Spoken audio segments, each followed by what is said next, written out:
So now we are moving into a segment where we'll be talking about Rogue Rogue Core. Core. Yes. Yeah, so of course, one of the things we're going to do is we are going to talk about Alpha 4, which we just very recently released. It has been a long time coming, and a lot of work went into it. And of course, we let quite a few more people in to try it out. But there's a limit to how many we can let in because we don't want to just flood it and get flooded with feedback and stuff like that. So of course, many of you probably haven't played it, so we also want to go through actually what is in it, talk about it in detail. Yeah, so you can actually see what has been added. Yeah. So I think like Alpha 3 was before The summer vacation. The summer vacation, yeah. So that was back in June or something like that, right? Late June. I don't know. I don't know. So it has been a long time since we've been coming Yes. out with an alpha. Yeah. And one of the reasons for that is that we actually have been producing larger pieces for Alpha 4 that has had taken more time to come together, basically. And also interconnected pieces, right? Which kind of they needed to all fall into place before we could actually present them. But anyways, before we get ahead of ourselves, maybe we should just get into it. Yeah. So Mark, thank you. So one of the major things of Alpha 4 is the new class, Retcon. Yeah.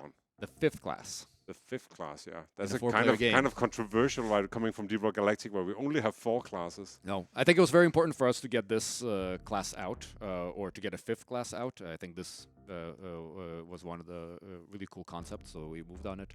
And that's because the plan in Rogue Core is to have more than 4 classes, even though it's a 4-player game. What a class is in Rogue Core is very different from what a class is in Deep Rock Galactic. Yeah, and I think that is in Deep Rock Galactic. I think we have the 4 classes, and they have a very delicate synergy and balance, right? Yeah. And on top of that, they also are kind of complex because all of them come with their own set of guns and abilities, reversal tools, and so on. So that, and if you don't think about all the mods that are for the different guns and so on, it becomes a huge task to do a new class. In Rogue Core, it's a different story. Yes, yeah, exactly. Because in Rogue Core, I mean, if you think of Deep Rock Galactic as like these like big pieces that come together, these classes, right? In Rogue Core, we are playing more like with you can think of it as layers, right? So one of the layers is like the class that you choose, but then you also have the weapons that you get, right? And again, a class doesn't come with weapons.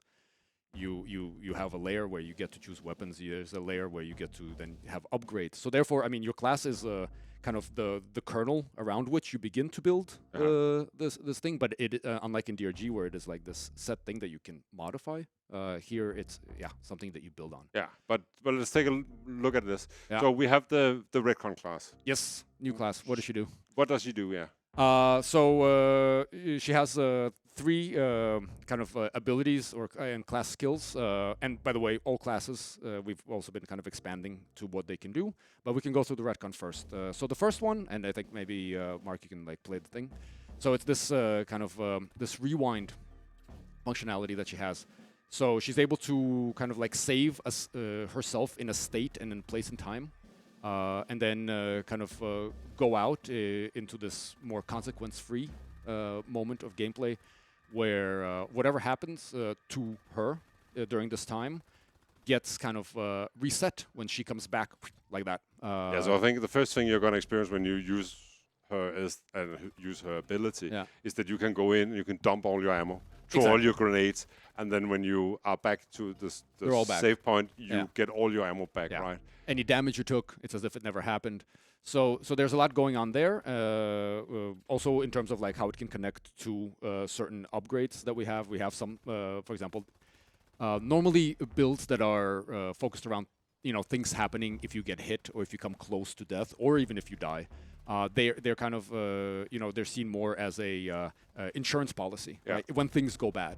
But here we actually have a class where you can integrate that into an active and aggressive playstyle where you actually trigger her ability and then go in with the intention of taking damage, of perhaps eventually dying. And I actually think, like when we were talking about what name should she have, right? I actually think one of the names that were coming up was expandable. Yes. Right, and that is because you can go in here and you can kill yourself. You can take a lot of damage, right? Yes. And then it's risk-free. Yeah. And actually, that is maybe the next ability. is that we have added something we call the rage. The rage, yeah. Yes. Which is that you have like a rage bar, and that fills up as you take damage. And then when it's full, you can activate it and go into like this double damage state. Again, you can go in risk-free and take damage while you are in this state. Exactly, and build up rage, and then use it either, so again, like these kind of things, it makes this class, I think, quite fun to play and quite different to play from the others, right? Compared to a class like Slicer that does just is also cool to play, but it is a very different mentality. Yeah. This is a little bit of a tricky class to play, I think, because turning on your ability at the wrong time has a higher cost than for some of the other classes, right? But it is what it is, and it's quite a lot of fun. And then she has one more, right? The third skill, which is what was it called? Contingency plan. Yes. So we have we've been toying around with, like, I guess one of the more popular perks in Deep Rock Galactic is Iron Will. Yes. And we have been figuring out if Iron Will or that kind of game could sort of like have a place in Rogue Core. Yeah. And then we have a contingency plan on Retcon. Yeah. And basically what it is that one time during a run, Retcon, or when the whole team goes down, then Retcon is revived. Yeah. So it's before a mission, like when there is no other way out, right? I mean, there may be future classes that also have other things, or that can happen upon this fail scenario. But when, instead of putting up the mission failed screen, instead Retcon's device kicks in one last time, bringing her back to a previous state. It's not actually a previous state, right? I mean, this one we're going to choose how much. Right now it's full health, full armor. That you come back in. We maybe also need to add some ammo as well, just to make sure that you actually have a fighting chance to save the day once per mission. Yeah. So that's her 3. Yeah, that's Retcon. And of course, you can see also there's bio-booster decks. Yeah, they also got a rework, right? For some of them, or for a lot of them, got reworked. Of course, I mean, each class comes with their own, and you can kind of see here, right? So right now in Rogue Core, what a class is a collection of these skills and abilities and bio-booster decks. And so maybe we should just sit. I mean, if you don't know what we refer to when we talk about bio-boosters, in every stage in a run of Rogue Core, you will encounter these bio-booster stations. And when you have hacked them open, you get an A/B choice to enhance yourself. And that A/B choice is drawn from the booster decks. Yes. So what you see here is 2 decks of ability upgrades you can get in the booster decks.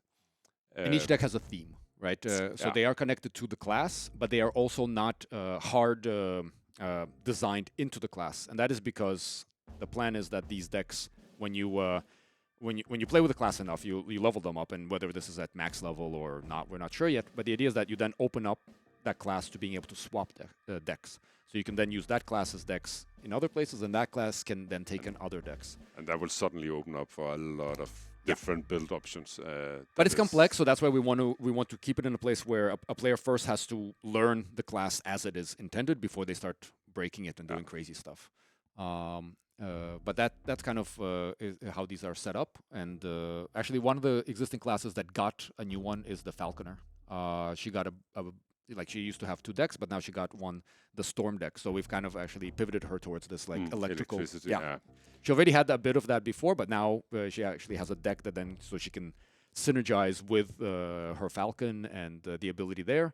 And again, the idea is that then maybe you could take your spotter and give that deck to your spotter. So now your spotter has an electricity-based deck. Yeah, and I think also with the other classes besides Retcon, they also got extra abilities. Yes. Or extra skills, and I think we can take a look at Falconer and what she's been getting. Yes. So she has her default attack where she can set off the Falcon, and then the Falcon will electrocute enemies. Yeah, and do damage, right? See it here in the video that's running. And then we added another very cool ability, which is when a teammate falls down, goes down, you can remotely have your Falcon revive that player. That's what you see here. Yes, and that one is running on its own separate cooldown. So, I mean, we are being flexible with how different classes get these things, right? But some things are running on like an ability charge bar, and some things are running on their own cooldowns or on like Retcon's contingency plan. That's a one-off, right? Yeah. So we gave ourselves a free rein. You can say, I mean, the fact that they now have 3 different things that they can do allows us to make them highly different. Yeah. The last thing she has is a Thunder Rod. Yeah. Which is the ability to throw down a rod that will generate the zone that when other players are inside, they deal electric damage. Yeah. So it's a way for her to buff the team. Exactly, and to again bring electricity and allow others to bring electricity into play, which of course then can synergize with her storm deck. Yeah. All right. So actually, besides Retcon, I mean, of course, and updating all the classes, right? Yeah. We've also been working on the mission map, and that is really actually what has been taking a lot of time. Yes, because the mission map is a big thing. I mean, so the mission map, the mission map is at core like the structure of the game you're going to play when you play Rogue Core. Exactly. And it gives context. It gives context to what you do, right? And so far in the production, we have been very much focused on producing like a run. You go into this run, you work your way through it, you upgrade as you go, right? And then that's it when you're done, right? Yeah. But adding a structure to how you actually are playing the game for multiple runs and multiple hours of playtime, right? Yes. That has been lagging, and that is coming now with our update to the mission map. Yeah. And maybe you can go through it. Yes. So it looks like this. So one of the things is that we flirted with the idea of doing a 3D map, and then we kind of jumped into it. And then I'm very happy that we did. But Jacek, the art director, he had quite a work cut out for him to figure out, because there was a lot of figuring out of how we can make this navigable but also look cool, you know, not turn it into a colored beach ball kind of thing. There's also like a very tricky thing. What you see here is in the video, you can see on the right corner, there's something called depth level, right? Yes. And we're actually trying to have you go in closer to the core of the planet deeper and deeper. as you go deeper and deeper and deeper, right? Yes. And the way you do that, right? So you can see, right, you have the different facilities. Some of them are locked. The depths also don't start all unlocked, right? You begin on depth 1, and on the left side, you can see there's something called Intel tasks. And this is kind of the way you progress through the game. This is how you unlock new content in the game. And it is running kind of hand in hand with the enhancement system. So this is where you unlock more game, more difficult content, right? The deeper you go, the harder it gets. You unlock more complex structures, all that stuff, as well as unlocking things like security clearances for yourself that allow you to either activate certain machines, also like defenses. Like, so some of these things make things harder. Some of them, again, empower you to then overcome these difficulties. And so what you're doing is Omega is giving you these tasks to collect intel. You have to maybe reclaim a facility or collect security cameras from facilities in different areas. And as you do that, you earn intel points, which you then use to unlock and progress this further down, getting closer to the core until... Unlocking more tasks, unlocking more depth level, getting deeper and deeper. Yeah. So this is not... What you see here is not going to be the end of what we're doing with the structure, but this is giving us all the fundamental levers to generate a flow for Rogue Core. Yes. Exactly. And it is, I mean, something like this we're going to do. This is what we're going to do, right? But I mean, the balance of it, and it's just the first iteration of our mission map here. Yeah. And one of the things also that I just want to mention that we're trying to do here is that instead of having kind of like this discrete difficulty selection like we have in Deep Rock Galactic, right? Here you're passing through this, you're unlocking more difficult content, you are going through it, you can... and so the idea is that also like players, depending on their ability, their familiarity with Rogue Core or even with Deep Rock Galactic, right? Because there are similar mechanics and ways of navigating. Somebody who has never played Deep Rock who comes to Rogue Core is not only going to have to learn all the rules of Rogue Core, but also learn how to actually navigate a cave in our cave generation system. There's a lot to take in. There's a lot to take in. So the idea is that depending on your ability, you will progress through this intel line faster or slower. So if you're doing well, you are unlocking harder content quickly. If you are struggling, you are going slower, and therefore the enhancement system is actually going faster, and you are building up power to help you overcome these things. So it's sort of like power curves going up and down. Yes, exactly. Then another thing in season Alpha 4 in Alpha 4 is that we have been adding a lot of new guns, and it is something that is also very exciting. Yes. Coming from Deep Rock Galactic, where making new guns is a lot of work, it is way easier for us to actually throw in new guns into the mix. I think we have, I don't know, almost 10 new guns right now. I think we counted 9. 9. We have 9. That's also almost 10. That is correct. That's so, true. And I think that is just super cool to experience, and they play different. Here you see the battle rifle. It needs a better name, I think. Yeah.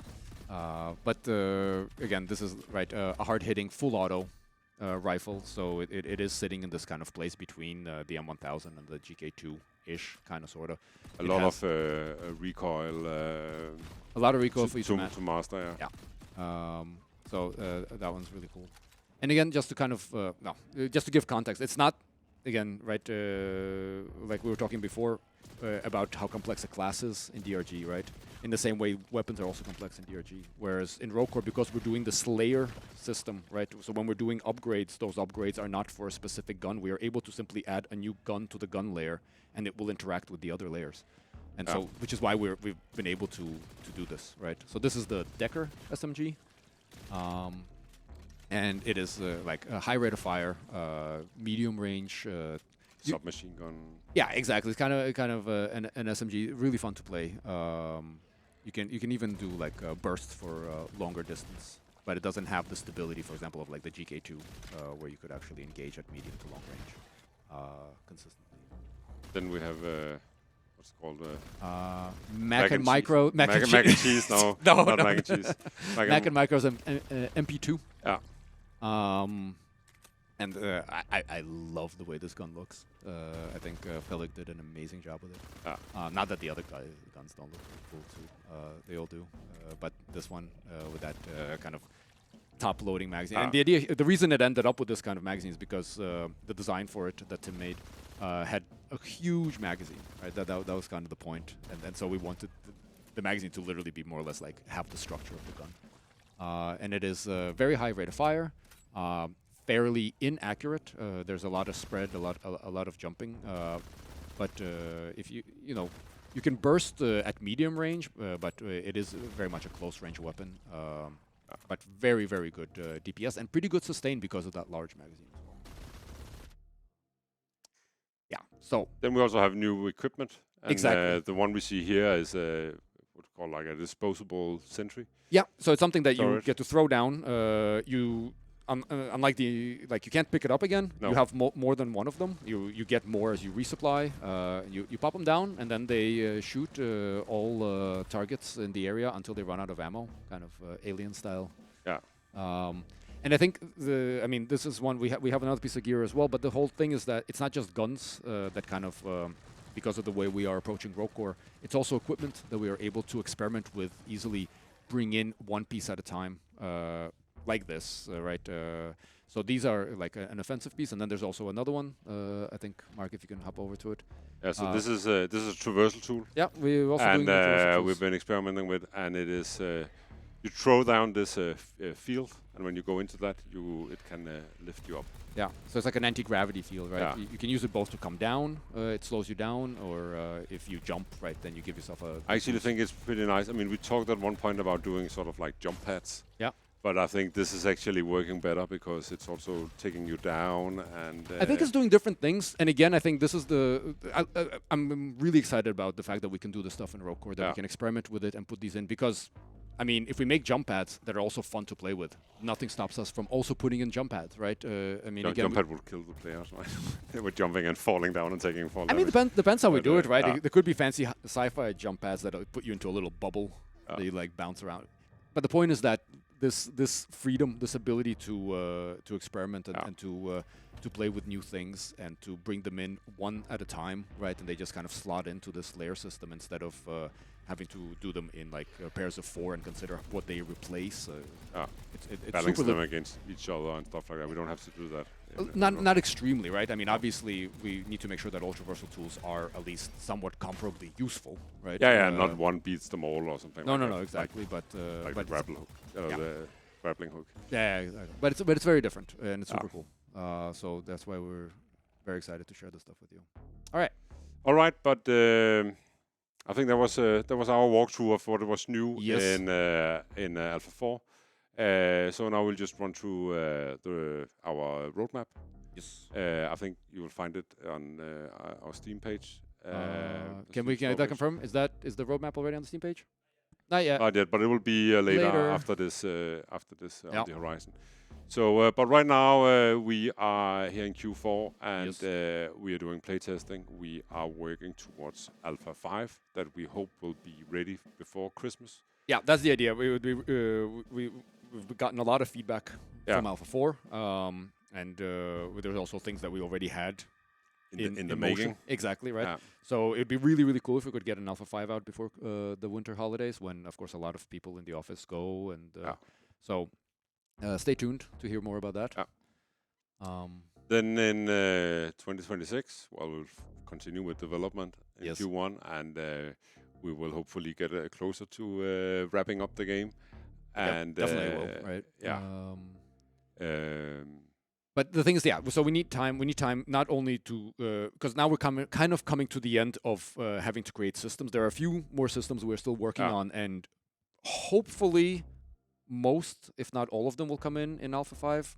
Maybe not. It depends, maybe right? not all we can't promise. But no. But the idea is that once we kind of have that done, then we are also switching gears into this thing that we have, like, a bare kind of selection of content that is needed in the game as well, right? So yeah, we wanna start producing that. We have a lot of ideas for Rogue Core, right? And a lot of things will come in after we are going into early access, right? As well, yeah. Just like it did with Deep Rock Galactic.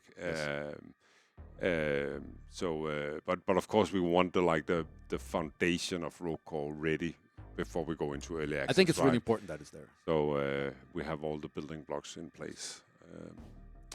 And then we're looking at an early access on Steam in Q2. And I think just and of course, if you are new to the stream now, Season 6 for Deep Rock Galactic is coming in Q1 as well. Yeah, we're working together on that with the Invisible Walls. It's really cool. Yeah. So I think we should take some questions for Rogue Core. Yeah, I think. And Mark, do you have any? First one here is from Google Messages over on Twitch. He asks, does each dwarf in Rogue Core have a different voice actor? No. One of the new things is that we have introduced female dwarves. Yes. And the way we approach the classes is that we are deciding how a class is and what gender a class has. So right now we have Spotter is male, Falconer is female, Guardian is male. Retcon is female, and Slicer is male. Yeah. So. And we have 2 voice actors, and we're doing something similar to what we did in Deep Rock Galactic. We have a male voice actor and a female voice actor. Exactly, and then we're modifying the way the lines are the voice. Out. Modifying the voices. Yeah. And of course, there are some lines that are class specific, and those also tend to create the character. Right? It's just like they are in D&D. Exactly. Yeah. Right. Next question from Braden over on YouTube.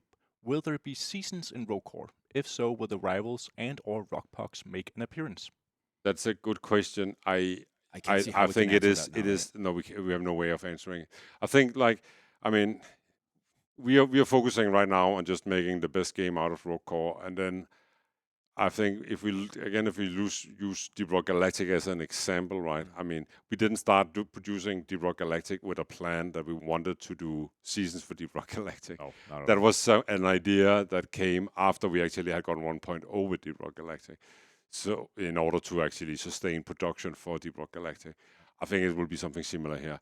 This is something that we will maybe bring to Rogue Core when we see it makes sense. I also just want to say the way we did the performance pass, the season system for Deep Rock Galactic is made for Deep Rock Galactic, right? I mean, we very much looked at how are people playing this game and how, like, what makes sense. I think we would have to make something different for Rogue Core. Exactly. I mean, if we want to go that, it would be bespoke. Yeah. Next question from the Invisible over on YouTube. Will there be more key waves between now and Alpha 5? No, there will be a new wave with Alpha 5, but now Alpha 4 has been out, and you can play, but the thing is if that you have a key. If you have a key. That's the but question. now we're working towards Alpha 5. We've given access to enough people. We've gotten a lot of feedback. We still haven't even gotten through all the feedback that we got. And that's, I think, again, the thing to keep in mind, right? I mean, when we let people in and then they play and they give feedback, I mean, we need to actually read it, right? I mean, it's not just for, while I totally understand that people want to try it and they want to look at it. Right now, really, we are using this alpha for people to help us develop Rogue Core into the best game that it can possibly be. Yeah, and I think it is like, we can also see that, I mean, people who, of course, there are some of our fans who has gotten access that are playing it constantly, right? Yeah. But the game is not ready for that yet, right? No. So you go in, you play, I don't know, between 1 and 5 hours or 10 hours, and then you're basically done, right? And that means that it is, there needs to be enough for you to come back. Otherwise, you sort of have been used as a tester, you can say.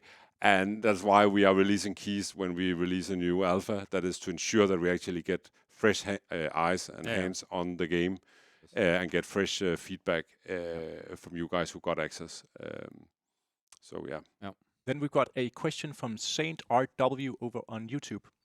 Do you release the Rogue Core soundtrack album when it goes into early access? Yes. We are mimicking what we did in Deep Rock Galactic. We will launch the soundtrack and sell it alongside the game. And of course do bundles and so on. And that soundtrack, I just want to say, that soundtrack is freaking awesome. I think you and Sophus and Joachim did an amazing job. Oh, thank you. Got a question from Artemis over on YouTube. We got a lot of new species in Rogue Core. Do you plan to introduce more enemies or new species in the future? 100%. It's like what you're seeing right now. So the reason we actually stopped creating new enemies is because what we have here is what we see as the bare minimum, enough so that people can actually play and we can focus on other systems. But this is not. I mean, I think enemy variety is one of the places where you could get a lot of different feel for the various facilities that you do and the runs that you go through. So 100% we're going to be adding more enemies to Rogue Core in the future. We've got a question from Thiago over on YouTube. Will there be something similar to overclocks for the new weapons? Well, given the nature of Rogue Core, I'm going to say no, because so basically when you find a gun in Rogue Core and you play with it, right, you are leveling up that gun in that specific run. Yeah. And some of the things you actually apply to the gun, it's not directly comparable to overclocks, but some of them are quite powerful, the things that the upgrades you can get to the guns, right? And that is also something we're probably going to expand on later on. Definitely. We're definitely going to expand it. So I don't know. Actually, maybe it's a yes then, but I don't know. But it's not fair to call it overclocks. No, exactly. I think that's the thing. That's not as you know them from Deep Rock Galactic. No. I think the overclocks in Deep Rock Galactic, again, they do a specific thing, which is that you have we have a small set of weapons, but each weapon is highly customizable, and then the overclock lets you drastically change a weapon. So we don't have 2 assault rifles. We just have the GK2. Yeah, exactly. And then the overclocks turn it into various types of assault rifles. In Rogue Core, because, again, we have all these upgrade systems working together. I mean, what an overclock might do in DRG, you kind of do in Rogue Core with a combination of different upgrades. Yeah, and I think there's also, like, I mean, going back to why it's easier for us to add a lot of guns. Yeah. Is because we cover a lot of ground with, like, the single Warthog shotgun in Deep Rock Galactic, because then it has all the mods and you can modify it to your liking and you can get overclocks for it, right? And then it suddenly is actually multiple kinds of shotguns. Yes. We don't need to do that we don't need to do that in Rogue Core. There we can just make more guns. Yeah. All right. Next question is from Meaning Fuelless over on YouTube. Will the game have noticeably higher system requirements? I ask since Unreal Engine 5 had a pure reputation performance-wise compared to Unreal Engine 4. I think the answer is yes.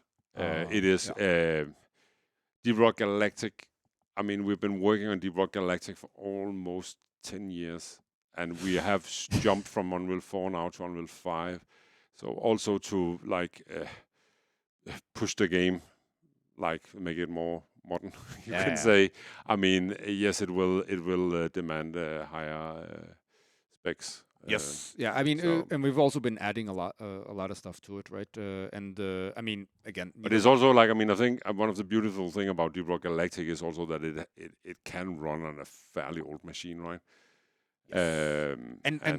I mean, just like I know, like it's not like Rokur is gonna suddenly demand crazy stuff, but I think if you think of Deep Rock Galactic and you think of literally the lowest end machine that can run Deep Rock Galactic, I think it's pretty much said that that machine is not going to be able to run Rokur. No.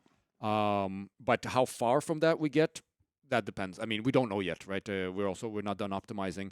We want to allow as many people with the various hardware to play as possible. But we also need to make sure that we're able to make the game that we want to make and have it look the way, right? I mean, there's some things we just can't take away.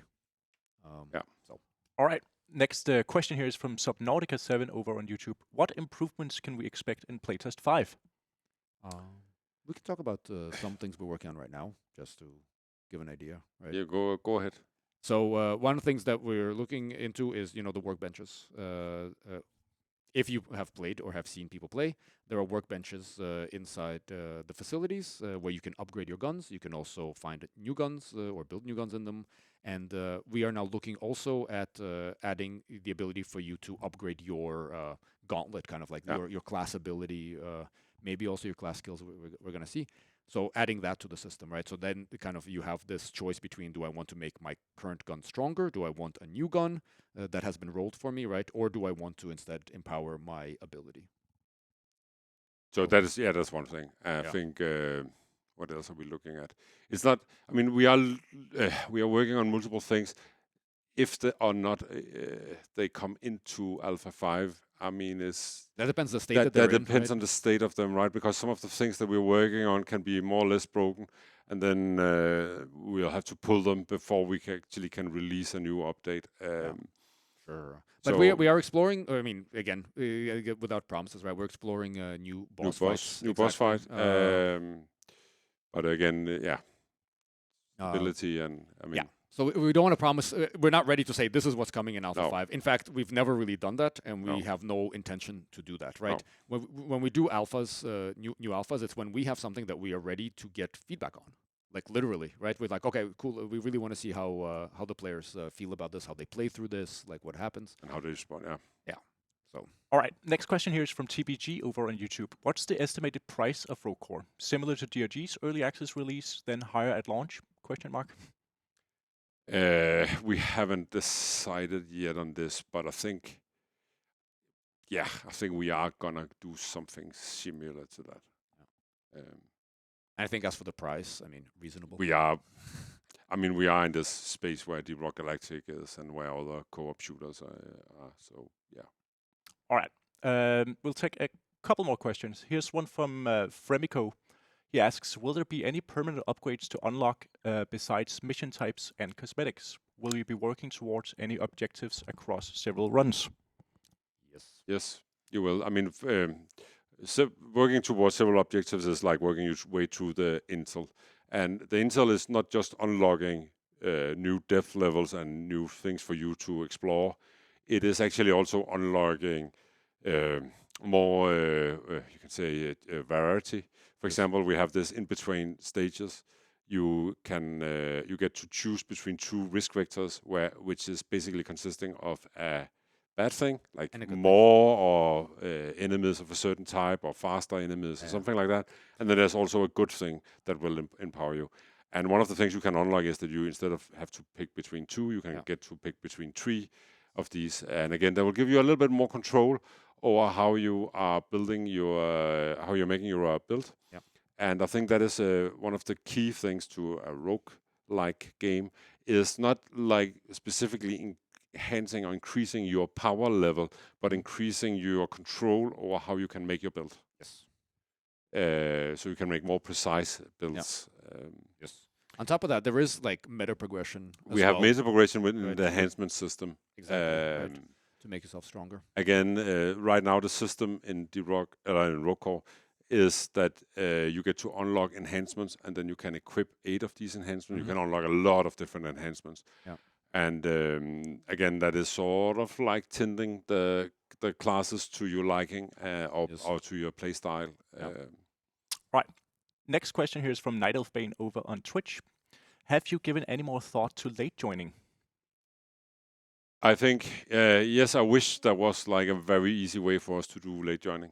There isn't. Yeah. I think it's going to be difficult for us to do late joining, but I think there is maybe space for us to let people join in, for example, in the first stage, but then they can't join in after that. It is very complicated, I think. It is. I think so. Right now, I mean, in terms of focus, right? We're not focusing on that at all. Right now, our focus is actually rejoining, and that is a very, very important system for Rogue Core. Even I would say more so than in Deep Rock Galactic, because we don't have late joining, right?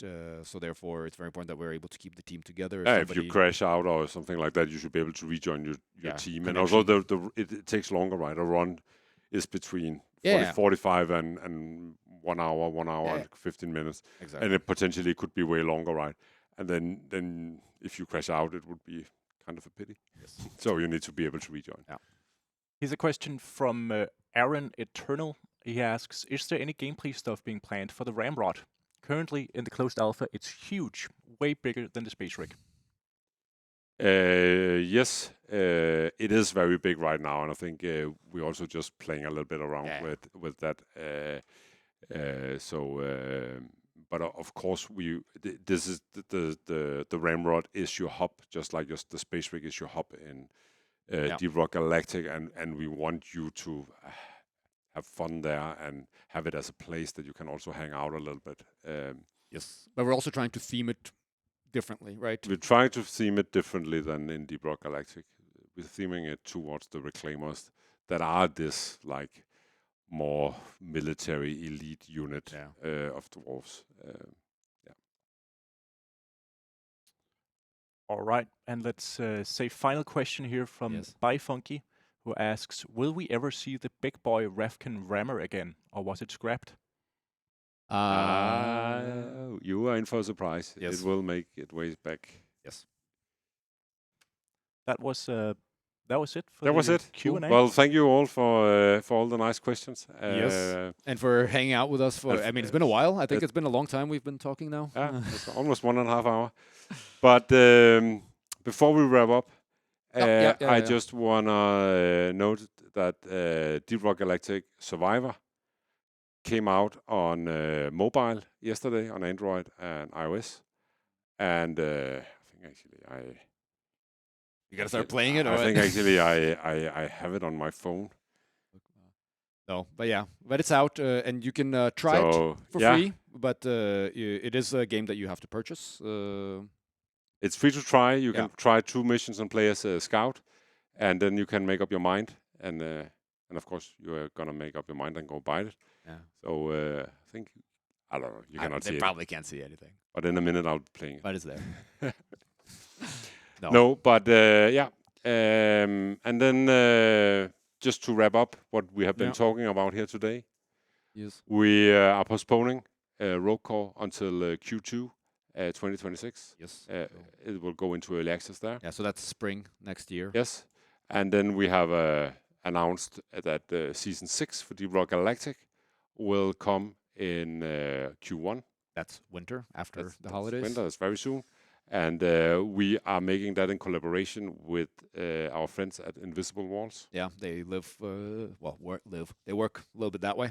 Yeah. You can walk to them. Yeah. Yeah. I mean, again, for information, remember you can go to the Steam page for Rogue Core.